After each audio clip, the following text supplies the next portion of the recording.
Welcome to Innovating with Scott Amyx. This is your host, Scott, and today I'm joined by Kaihan Krippendorff, CEO of Outthinker. Welcome. Thank you for having me. So you write a lot about entrepreneurs. Specifically, you indicate that some 70% of transformative innovations have come from corporate employees. And what's even more interesting is that you believe that some of the best entrepreneurs are those that are in the 50s and 60s, which runs counter to the kind of mainstream belief that innovation really comes from Silicon Valley and other locations of such with the 20-somethings.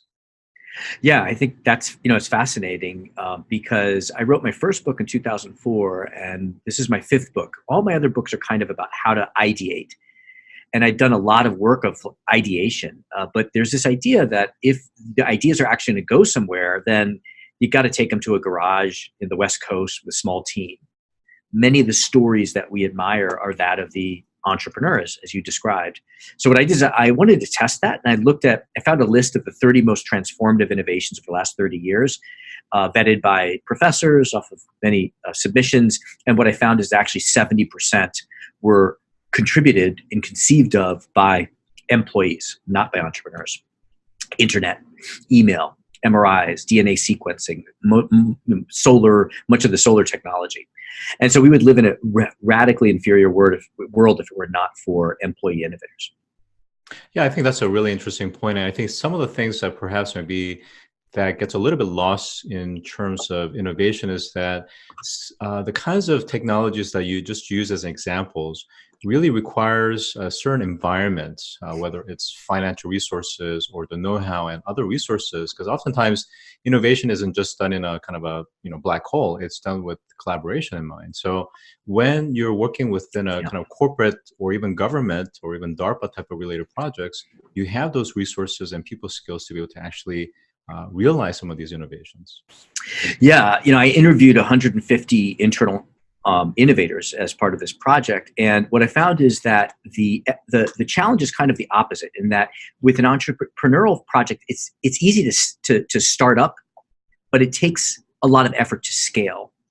Whereas the effort internally is the reverse. You have to do a lot of, one guy described it to me as aligning the cannons. You have to spend a lot of time aligning the cannons. But then when they all go off, you have this massive scale.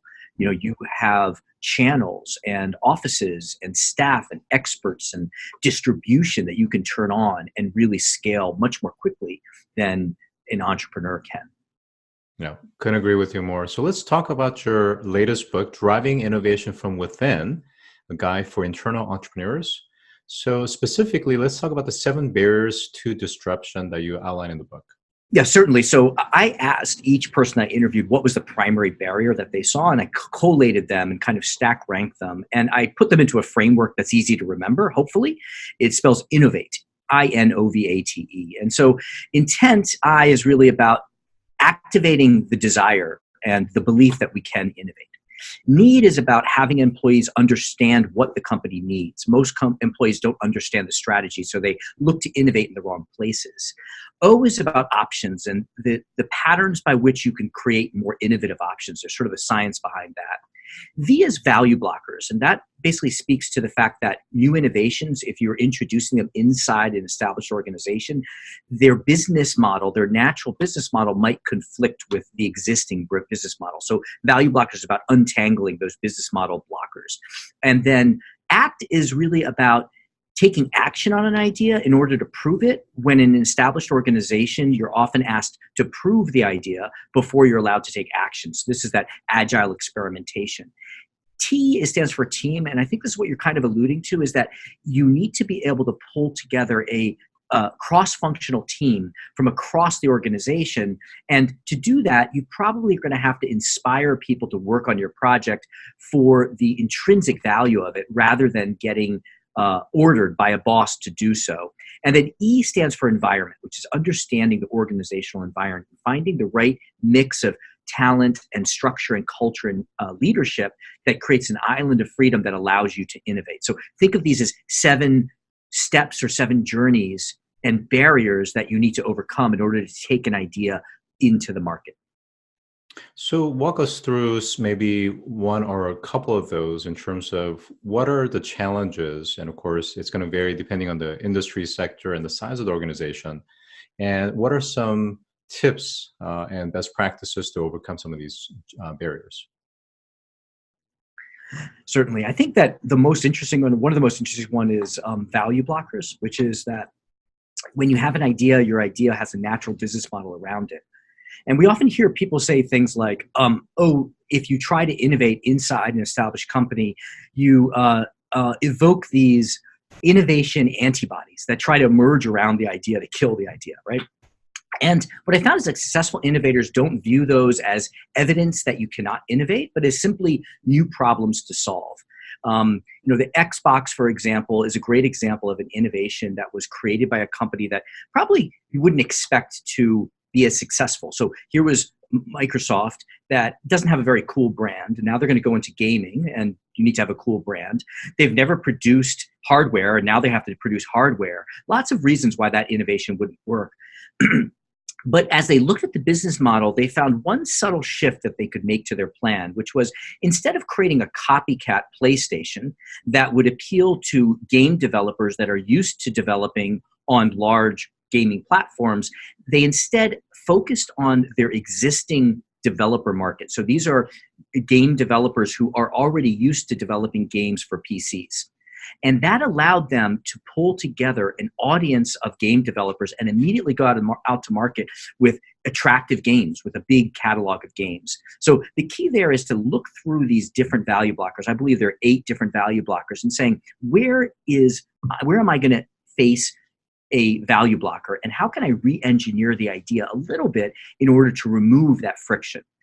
So that's kind of what value blockers are really about.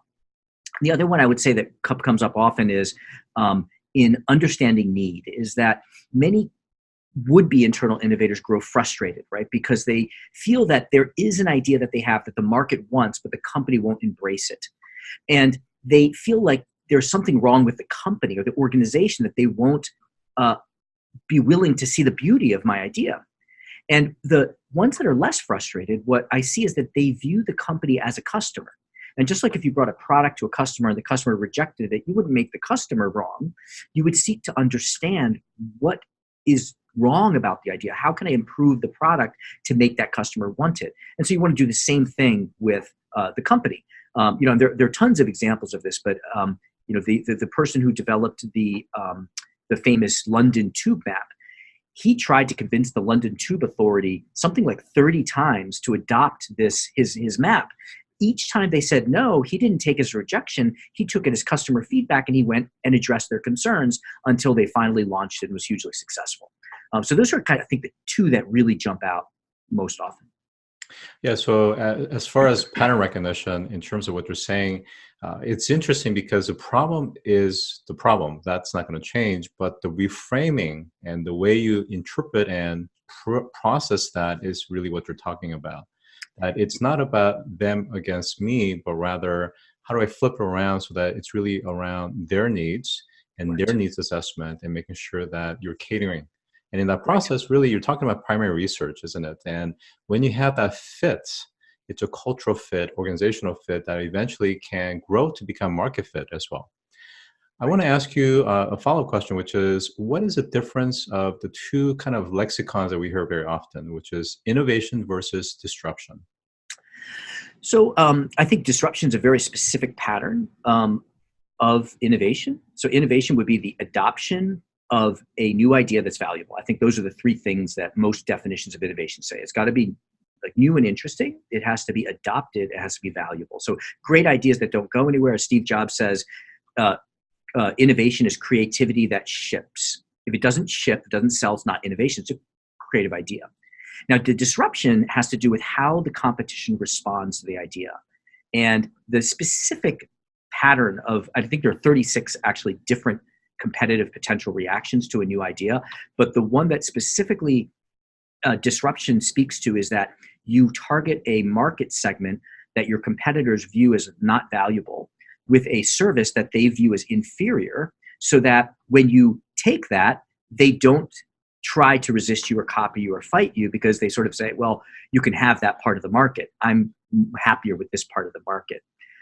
So, I would say that disruption is is one form of innovation, and it's helpful because it slows down competitive response, which allows you to get that adoption more quickly. Yeah, terrific. Now, I want to go back to your metaphor of a lot of time spent just kind of turning and pointing that cannon, but once it goes off, a tremendous amount of orchestrated, crescendo goes off, whether it's distribution, marketing, or whatnot.